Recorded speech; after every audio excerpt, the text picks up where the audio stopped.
Hey guys, hope you have a good time. I thought about creating a new iRacing account and start again from scratch, from rookies, with the purpose of practicing racing technique, racecraft, and just showcasing in videos, showing my thought process that I have in the races and how you can make the most out of those situations. Now keep in mind, I'm a bit rusty, I'm a bit washed, so probably the first videos will be me adjusting, getting back at it.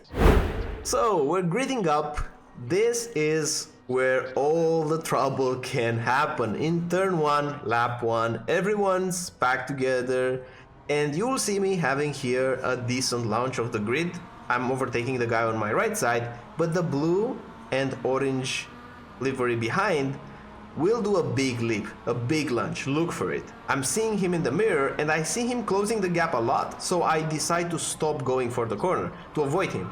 And you see he's almost spinning, and then when I'm rejoining, the other guy misses his braking point as well and I go wide. So it was a pretty eventful lap 1 already at 4x, but the good thing was that we were able to avoid this wrecks. It's better to take the 1x rather than just having your race being finished in just one corner. And we had do a small mistake around here. There's a lot of lap time. We see again the same guy that is diving and we decide, you know what, let's give him the space, because you never know. You never know. Don't trust anyone on the track, especially when you're just starting out. It's better to have a margin for error, and it's better to lose a bit of lap time and surviving rather than just pushing very hard. And you will see this will be a theme in this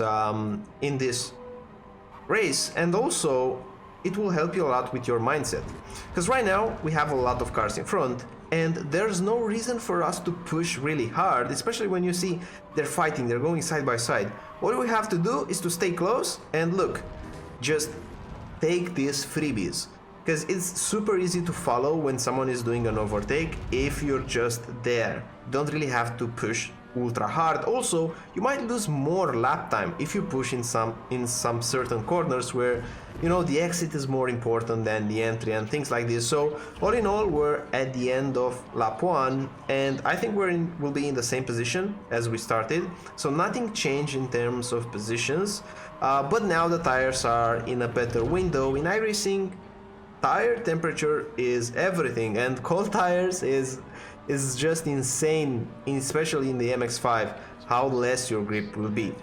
Now approaching lap 2, turn 1, I'm really looking forward to see if the blue guy will do a move. So it seems like it might not. You never know with him, because he has like 2 dive bombs we just saw.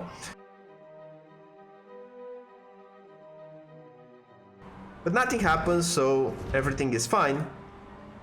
And now we're just following them closely. We want to close the gap a tiny bit more. So in the next corner, I'm gonna push a little bit more, making sure that the car stays nice and at the limit around here.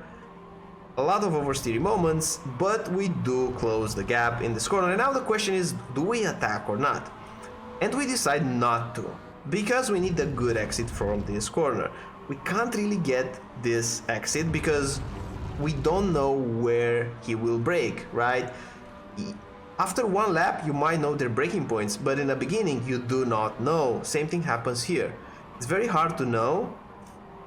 And he slows down a bit too much and I just give it a small bump, which is fine because it was a 0x and nothing bad happens.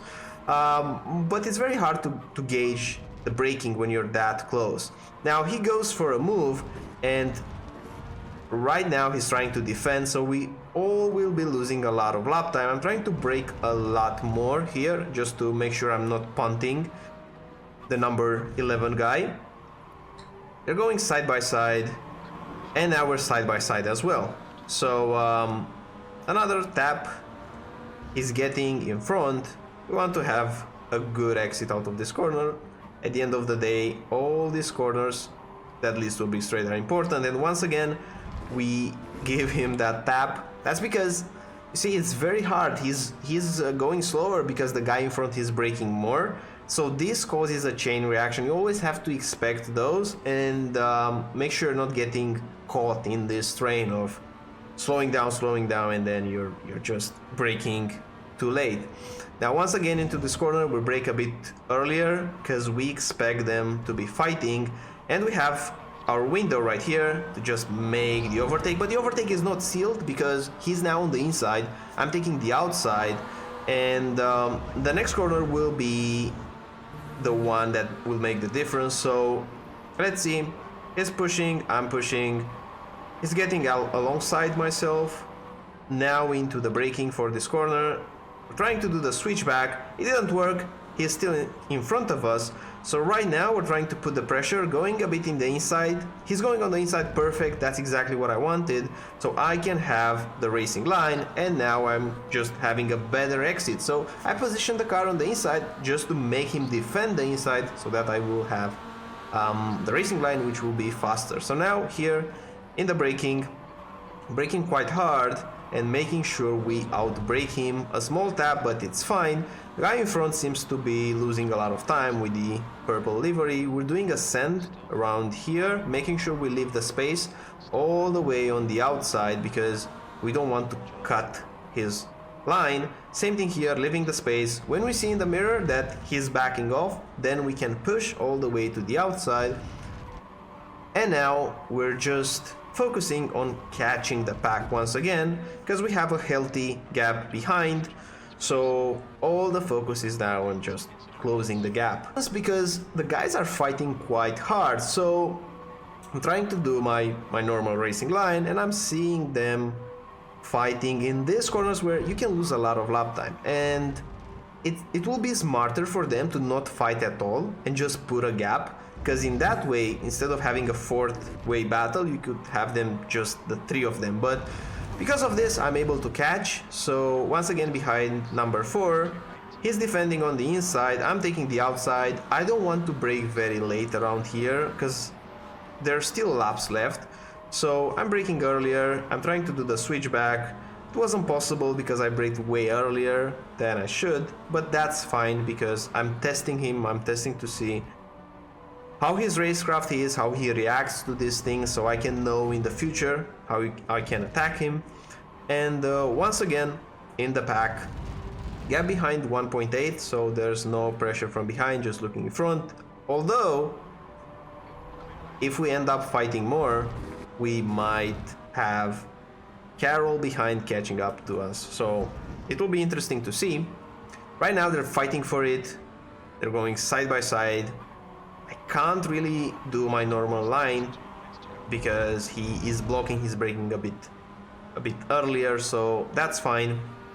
Positioning myself right now because right now I have all the time in the world to think where I want to have the car positioned for, for turn 1, for the first braking zone. So I'm trying to keep the normal racing line, and I will brake once again earlier than I would brake, because it's super important to not go wide like that. So you see, they both touch, and once again the blue and orange guy pushes me wide, and it's fine because I can avoid the incident. But you see, right now we're side by side with the number 1 car, and at this point we're not pushing. You see, there's no reason to just take it on the inside. I'm trying to put pressure on him and following close, and now because I'm already on the inside, I can just try and take the position, which happens.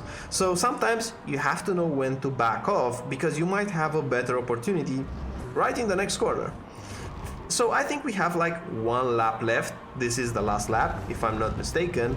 And there's only 1 more corner in which we can do something. So we really need a good exit out of this corner. The number 2 will probably fight it hard because who wouldn't in the last lap of the race, last corners of the race. So I'm taking here the inside line, he's taking the outside, and he's turning a bit into me, which make us touch. It's a bit tough to judge, but I thought that I'm just holding my straight line braking on the inside. But all in all, it was an eventful race. You saw 11-1x, which isn't good. But you saw a lot of opportunities to almost DNF and crash the car. And we were able to survive just by thinking that even if we get the off track, it's still not the end of the world. It's better to save the car than going into a crash, and with this attitude we were able to finish P2, which isn't bad. Hopefully the next races will be less eventful, so the safety rating will go up and I can move up to some different cars. But thanks for watching, thanks for sticking around. If you find it interesting, let me know in the comments, and looking forward to see you in the next one. Bye bye.